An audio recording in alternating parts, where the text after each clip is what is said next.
बारे में निर्देश दिए जाने के लिए सबसे उपयुक्त हैं।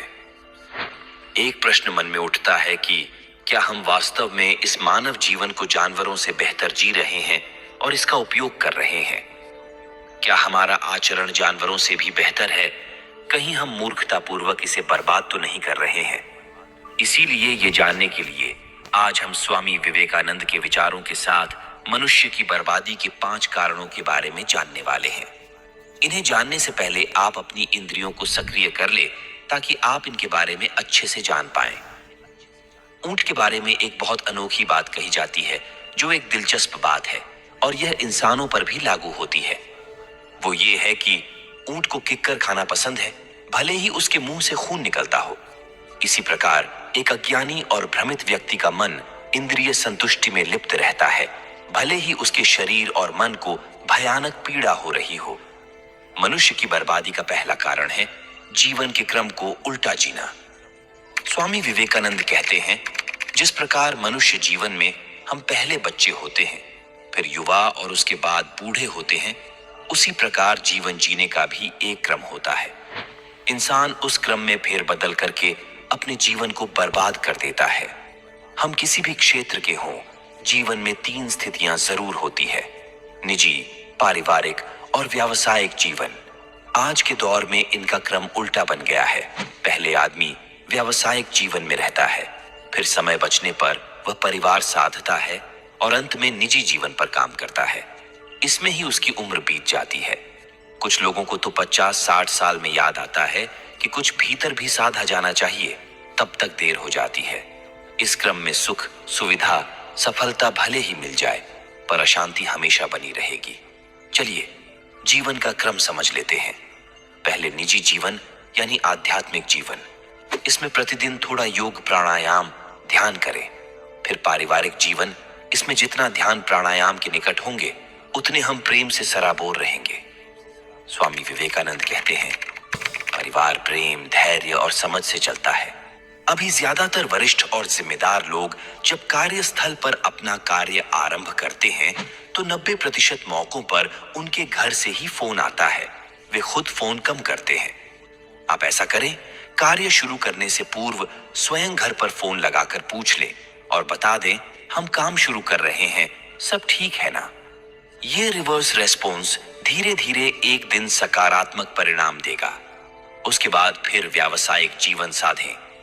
जो लोग इस क्रम से चलेंगे उन्हें अपने व्यावसायिक क्षेत्र में पूरी सफलता तो मिलेगी ही, साथ में शांति भी प्राप्त होगी, क्योंकि वे निजी जीवन से परिपक्व बनकर पारिवारिक जीवन से तृप्त होकर व्यावसायिक क्षेत्र में आ रहे होंगे। इसलिए हर काम में उनके आनंद, परिश्रम, ईमानदारी और योग्यता अलग ही होगी। महाभारत युद्ध के आरंभ में अर्जुन ने निराश होकर पलायन की बात कह दी थी। तब श्री कृष्ण ने सबसे पहले गीता सुनाई थी। गीता का संदेश निजी जीवन पर काम करने जैसा है, क्योंकि उसमें जीवन की हर समस्या का समाधान मिलता है। फिर उन्होंने अर्जुन को परिवार से जोड़ा था। उसके बाद व्यावसायिक जीवन यानी युद्ध में उतारा था और अर्जुन विजय के सूत्रधार बने थे। यदि हर हाल में जीतना है तो जीवन का क्रम बदलकर इस प्रकार करके देखिए, नहीं तो आप अपना जीवन बर्बाद कर देंगे। मनुष्य की बर्बादी का दूसरा कारण है कि वो अपने व्यवहार के प्रति लापरवाह हो जाता है। स्वामी विवेकानंद कहते हैं, आपका व्यवहार ही है जिसके कारण लोग आपको महत्व देते हैं। हम किसी भी क्षेत्र में कार्यरत हों, अपनी निजता को कभी नहीं भूलना चाहिए। इस बात पर लगातार नजर रखें कि हमारा निजी जीवन कैसा चल रहा है, क्योंकि निजी जीवन को 2 ही लोग जान पाते हैं, एक तो हम स्वयं और दूसरा हमारा परमात्मा। बाकी तो जीवन भर साथ रहने वाला जीवन साथी भी नहीं जान पाता कि हमारे भीतर क्या चल रहा था। निजी जीवन साधने के लिए प्रतिदिन 10-20 मिनट कुछ सरलतम विधियों को फॉलो करें, उन्हें अपना लें। पारिवारिक जीवन छोटे बड़े का अहंकार और छल से नहीं चलता। परिवार का सबसे सुंदर आधार है प्रेम और विश्वास। जब भी घर में रहें, प्रेम पूर्ण रहे। दुनियादारी के दांव पे चप्पल की तरह घर के बाहर ही निकाल कर आए। निजी और पारिवारिक जीवन के सधे हुए क्रम से निकलकर व्यक्ति जब व्यावसायिक जीवन में पहुंचता है तो 3 काम करना अपने आप ही सीख जाता है।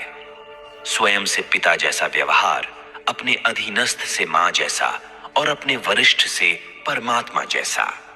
पिता में एक प्रेशर होता है जो स्वयं पर काम आता है। मां में हितकारी वृत्ति होती है और परमात्मा के प्रति समर्पण अपने वरिष्ठ के प्रति हमारी वफादारी को कायम रखता है। वाणी, योग और परिवार से गुजरा व्यक्ति विनम्र, संतुलित और उद्देश्यपूर्ण ही बोलता है।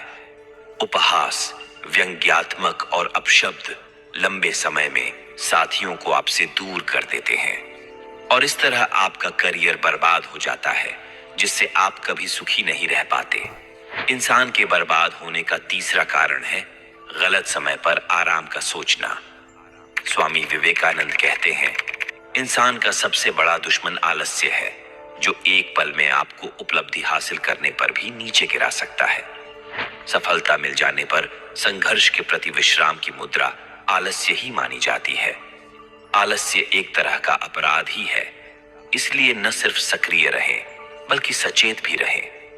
किसी कार्य का दायित्व हमारे ऊपर हो और उसे हम सफलतापूर्वक पूरा कर भी लें, लेकिन बात यहीं खत्म नहीं होगी।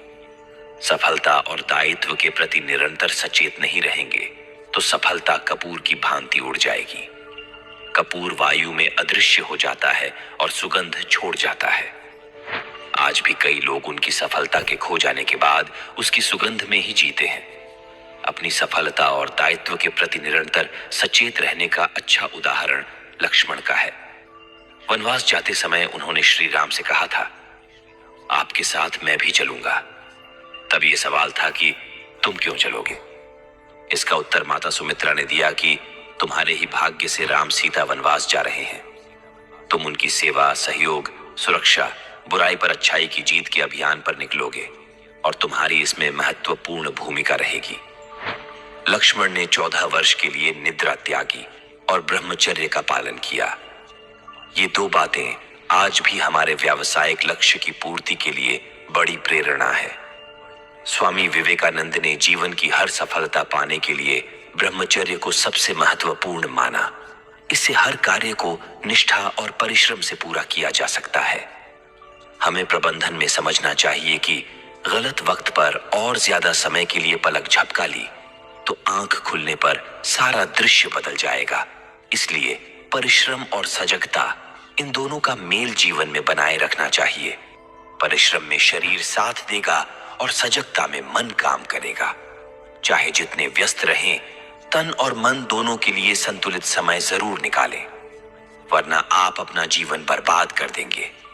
मनुष्य की बर्बादी का चौथा कारण है कि घर और बाहर दोनों के बीच का संतुलन बिगाड़ देना। स्वामी विवेकानंद कहते हैं, एक बुद्धिमान इंसान हर परिस्थिति में समान और मजबूत रहता है। व्यावसायिक जीवन में हम लोग अपने रिश्तों को लेकर कभी जरूरत से ज्यादा सावधान रहते हैं और कभी अत्यधिक लापरवाह हो जाते हैं। कई लोग ऐसे हैं जो अपने कार्य क्षेत्र में, अपने व्यवसाय में अपने वरिष्ठ से अच्छे संबंध रखते हैं, लेकिन घर परिवार में सदस्यों से वैसे संबंध नहीं। ये दो टीचर्स की प्रेम कहानी है। संजय ने मीरा को एक खास प्रपोजल नहीं रख पाते हैं। दरअसल ऐसा इसलिए होता है क्योंकि हम हर रिश्ते को बाहर से जीने की कोशिश करते हैं।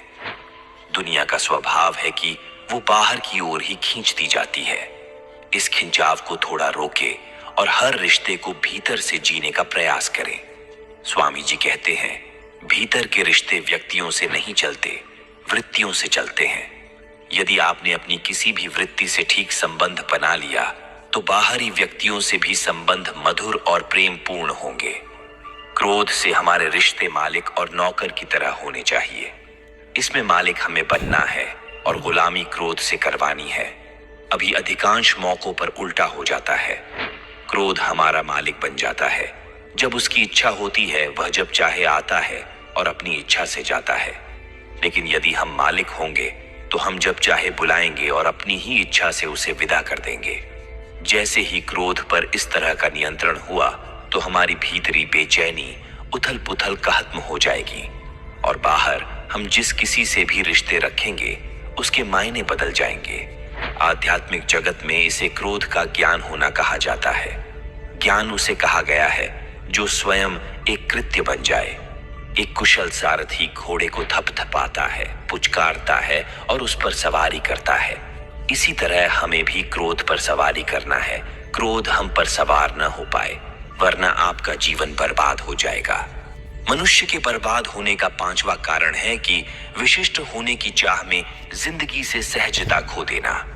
स्वामी विवेकानंद कहते हैं, दुनियादारी की सफलताएं उपलब्धियां प्राप्त होने के बाद मनुष्य को विशिष्ट बना देती है। इसके बाद कुछ लोग सफल होने की जगह विशिष्ट होने के चक्कर में लग जाते हैं। वे यह भूल जाते हैं कि सफलता परिश्रम का परिणाम है, किए हुए का फल है और विशिष्टता की चाहत अहंकार की शुरुआत है। इस बात को थोड़ा ध्यान रखें कि यह दुनिया परमात्मा ने बनाई है, इसलिए यहाँ सब कुछ विशिष्ट है, अनूठा है, अद्वितीय और खास है। इसके बीच हम अपने आप को और विशिष्ट बनाएं। यहां से अहंकार का पागलपन शुरू हो जाता है। आज के पेशेवर जीवन में सफलता की कामना और विशिष्ट होने की इच्छा का अंतर समझ में आना चाहिए। जिनके पास ऊंचा पद होता है, अधिक धन होता है, उन्हें तो इसे बारीकी से समझ जाना चाहिए। जैसे जैसे आप अपने करियर में ऊंचे जाएं, निश्चित ही आपको अपने कामकाज की संपूर्ण जानकारी होगी। इसी के साथ एक प्रयोग और करते चलना चाहिए।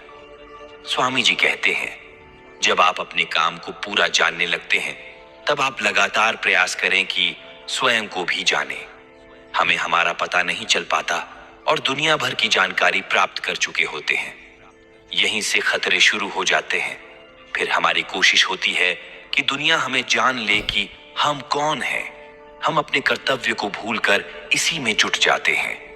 हमारे लिए कार्य से अधिक अपनी छवि काम करने लगती है। लोग हमें असाधारण माने, असामान्य समझें। हम अपने व्यक्तित्व को विशेषीकृत बनाने में जुट जाते हैं। हमारा समूचा परिश्रम अहंकार के लेपन से अलग रूप लेने लगता है। इसीलिए स्वयं को जानने की शास्त्रों में एक शब्द आया है, निर्विशेष। इसका अर्थ होता है विशेषण रहित होना, लेकिन इसका गहरा अर्थ होता है हमें ऐसा कोई विशेषण नहीं चाहिए जो हमारे विशिष्ट होने की भूख को बढ़ा दे। हम सामान्य रहकर भी असामान्य कार्य कर सकते हैं, वरना हमारे विशिष्ट होने की भूख हमें बर्बाद कर देती है। तो आज के इस वीडियो में हमने स्वामी विवेकानंद के विचारों के साथ मनुष्य की बर्बादी के 5 कारणों को जाना। उम्मीद है आप इन विचारों पर जरूर अमल करेंगे। धन्यवाद।